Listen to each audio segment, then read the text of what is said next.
Plan कर रहे हैं कनाडा में पीआर का या वहाँ पे विजिटर स्टडी वर्क किसी भी वीज़ा कैटेगरी में अप्लाई करना चाहते हैं, तो आपके लिए जानना बहुत ज़रूरी है कि इस टाइम पे जो अपडेटेड इन्फॉर्मेशन मंथली बेसिस पे आती है रिगार्डिंग बैकलॉग या टोटल नंबर ऑफ एप्लीकेशंस, उसका सारा जो डिस्प्ले है वो चेंज हो गया है। इस टाइम पे मैं भी सरप्राइज हुई जब मैंने देखा कि पहले जैसे चार्ट आता था ना कि इतनी एप्लीकेशंस टोटल हैं, इतनी उनकी बैकलॉग में है, कितनी वो with in standard time process कर रहे हैं। इस बार अपडेट टोटली डिफरेंट है, वो चीज़ नहीं दिख रही। लेकिन क्या सामने आ रहा है वो है फाइनलाइज कितनी की उन्होंने इस साल और कितनी उन्होंने अभी फाइनलाइज नहीं की। साथ में उन्होंने बहुत एक्सप्लेनेशन देने की भी कोशिश की है, जिसको मैं आपको दिखाऊंगी canada.ca की ऑफिशियल वेबसाइट पे ले जाके और एक्सप्लेन भी करूंगी ताकि आपको प्रॉपर वे में समझ भी आ जाए। अब काफ़ी चेंज हो गया है, पुराना सिस्टम नहीं रहा, सिस्टम नया आ चुका है। लेकिन इस सिस्टम के जानने से पहले आपके लिए ये जानना बहुत ज़रूरी है कि जो वो अपडेट दे रहे हैं ना, वो एप्लीकेशंस के बारे में है। तो आपको भी ये ध्यान रखना है कि ये प्रोसेसिंग सिस्टम में अपडेट हुआ है, तो डेफिनेटली प्रोसेसिंग टाइम या बैकलॉग हो गया या इन्वेंटरी में कितनी एप्लीकेशन है, वो सब डिफरेंट चीज़ें हैं कि total number of applications different categories में जो उन्होंने रखी हैं और उसमें कितनी गई बैकलॉग में, कितनी उनकी जो है वो with in standard time process हो रही हैं, पहले से टोटली डिफरेंट है प्रेजेंट करने का तरीका भी। अब इससे क्वेश्चन होते हैं, क्या वीज़ा एप्लीकेशन आपकी जो आपने डाली है उसका प्रोसेस फास्ट हो जाएगा या जस्ट ये एक अलग तरीका है अपने डाटे को एक्सप्लेन करने का। क्या चेंजेस आई हैं, क्या अपडेट्स हुई हैं, आज के वीडियो में चलते हैं और इसके लिए मैं आपको लेके जा रही हूँ canada.ca की ऑफिशियल वेबसाइट पे, जिसपे ये सारी डिटेल जानेंगे।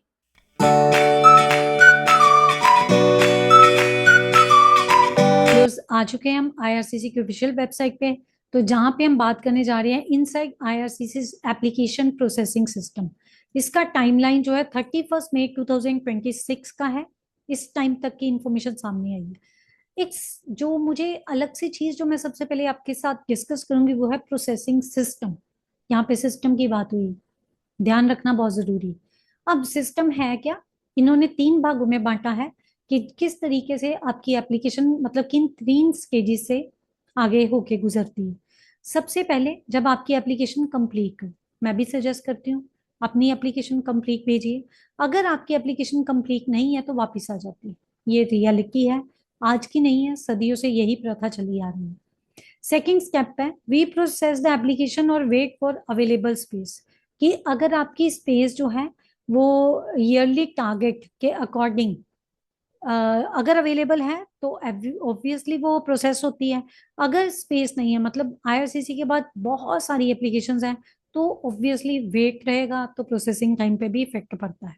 Third, we finalize your application. यहाँ पे फाइनलाइज का मतलब क्या है, आपकी एप्लीकेशन अप्रूव्ड हो, रिफ्यूज हो या विड्रॉन हो, तीनों कैटेगरी में ये फाइनलाइज एप्लीकेशन के अंतर्गत ही आती है। तो ये तो बात रही कि जो प्रोसेसिंग सिस्टम है किस तरीके से वर्क करता है। अब how do we manage applications, कैसे मैनेज करते हैं। TRV से शुरुआत करने जा रही हूँ। TRV का डाटा जो सामने आया है May 31, 2026, इसमें 3 कैटेगरीज हैं, स्टूडेंट्स, वर्कर्स एंड विजिटर्स। ये TRVs के अंदर आते हैं। और इसमें जो एप्लीकेशन फाइनलाइज, एक टोटल नंबर बताने जा रही हूँ, फाइनलाइज जो हुई है 12,88,905 और जितनी फाइनलाइज नहीं हुई 4,04,070। ये 1 जनवरी 2026 का डाटा है। अब इसमें जो डिफरेंट चीज सामने आई है ना वो ये है कि यहाँ पे स्टडी वर्क और विजिटर का सेपरेटली एक्सप्लेनेशन दिया गया है। यहाँ पर जो स्टडी परमिट की एप्लीकेशन फाइनलाइज हुई है 74,370 और जो फाइनलाइज नहीं हुई 31,665। ठीक है, यहाँ पर एक और एक्सप्लेनेशन की गई है जो आपको जरूर पता होनी चाहिए अगर आप as an international student plan कर रहे हैं, फॉल और विंटर। ठीक है, फॉल और विंटर के लिए majority of the students apply करते हैं। सो उनकी एप्लीकेशंस जो है ना वो अप डाउन होती रहती हैं टाइम पीरियड में। सो स्टूडेंट्स को एनकरेज किया जाता है कि स्टडी परमिट के लिए जल्दी अप्लाई करें, जैसे ही उनका कैनेडियन DLI से जो एडमिशन है वो कंफर्म होता है, जो भी डॉक्यूमेंट चाहिए उनको आ जाते हैं। सो ये तो रही स्टडी परमिट वालों की। सेकंड रहा वर्क परमिट।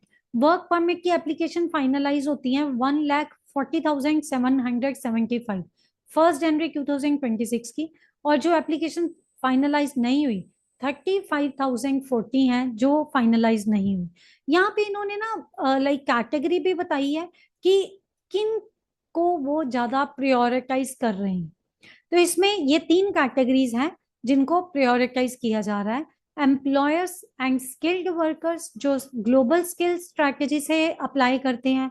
दूसरा, allow certain workers to continue working in Quebec जहां पर लेबर शॉर्टेज की जरूरत है। थर्ड है 14th day work permit processing, जो 5,000 लाइसेंस डॉक्टर्स जिनके पास जॉब ऑफर है उनको मिलना है, उनका प्रोसेसिंग टाइम 14 डे है। सो ये उन्होंने क्लियर कट बता दिया। अब इसमें ये चीज क्लियर हो गई है कि किन एप्लीकेशंस की कैटेगरी को वो प्रायोरिटाइज कर रहे हैं। नेक्स्ट है विजिटर वीजा। बहुत सारे लोग अप्लाई करते हैं, तो इस साल का डाटा है जो अभी तक फाइनलाइज हुआ है 10,73,755, जो नई फाइनलाइज हुई 3,37,365। तो visitor visa processing time depend करता है वेदर एप्लीकेशन आपकी कंप्लीट है कि नहीं, बायोमेट्रिक्स रिक्वायर्ड डॉक्यूमेंट्स प्रोवाइड हुए हैं कि नहीं, एक्स्ट्रा सिक्योरिटी स्क्रीनिंग की जरूरत है, हाउ मेनी एप्लीकेशंस उन्होंने रिसीव की हैं, ये सारी चीजें मैटर करती हैं।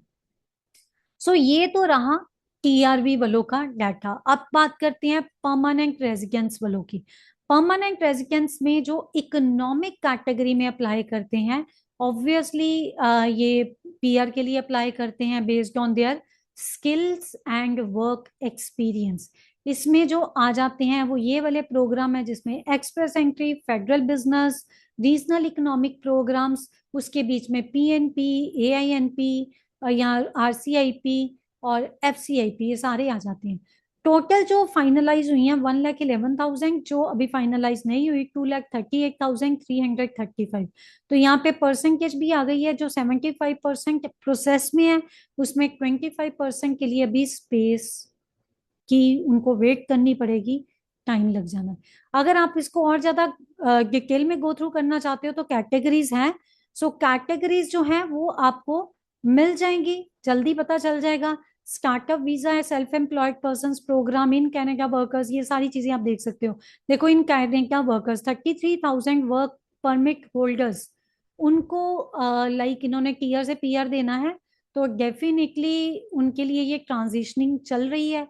तो जैसे ये होता है तो ये 2 साल के टाइम पीरियड में होना है, 2026 और 27 में इसको वो कंसिडर कर रहे हैं। तो मतलब हर चीज डिटेल में आ गई है।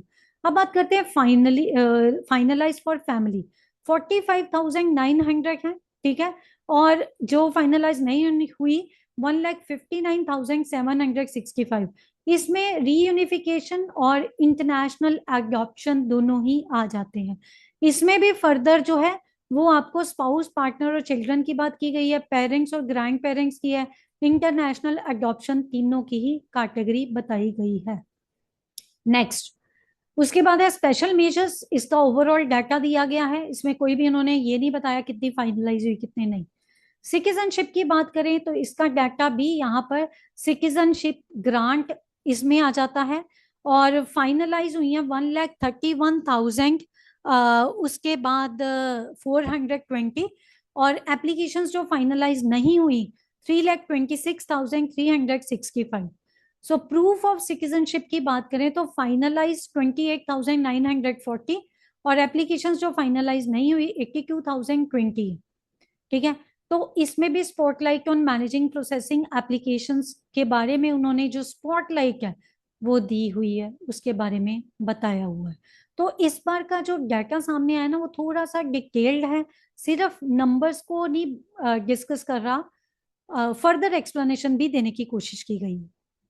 क्वेश्चन होता है क्या आपको वरी करना चाहिए, तो आंसर है नो, क्योंकि प्रोसेसिंग टाइम वेरी कर रहा है और वो फिक्स नहीं है। डिपेंड कर आप कौन सी कैटेगरी में डाल रहे हो, आपके आगे कितनी एप्लीकेशंस हैं और कब आपकी एप्लीकेशन को स्पेस मिलती है, क्या इमिग्रेशन लेवल प्लान के अकॉर्डिंग जिस कैटेगरी में आपने डाला उनका टारगेट है। सो बड़ी फैक्टर्स हैं, बहुत सारी चीज़ें हैं जो आपकी वीज़ा एप्लीकेशन के प्रोसेसिंग को डिसाइड करती हैं।